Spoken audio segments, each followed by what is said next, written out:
I was placed into a seventh grade class. I had left seventh grade, so this was a good arrangement. But even on the first day, I knew I was in trouble because the teacher didn't realize I didn't speak the language well enough, and she said, Frank, take this waste paper basket around and collect the trash. And I had no idea what she was talking about, but she had looked at the window, and she wants me to open the window. I opened the window, of course everybody laughed. Well, kid doesn't want to be laughed at, and I knew I had to learn English as quickly as possible.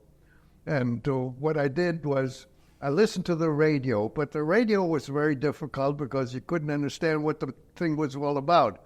But I got the intonations, and I was able to evade the German accent. Right. Because I knew do that right immediately. I didn't want that German accent.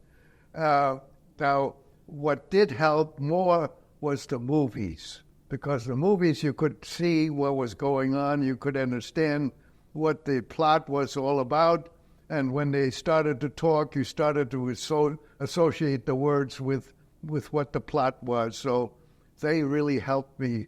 And the teachers helped too. They got me magazines and annotated the names of the various things that with the pictures in the magazines displayed. So overall, I was in junior high school, 7th, 8th, 9th, and 12th grade.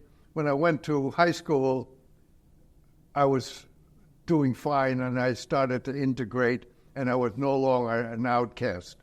Well, you're only 2 years younger than Henry Kissinger, and actually the shape of your early life, your two lives are very similar. He also comes over, I think, as a teenager, and of course, famously, he has this thick, impenetrable German accent. You're a better English linguist than Henry Kissinger by a long shot. There's hardly any trace of it. He liked to keep his accent.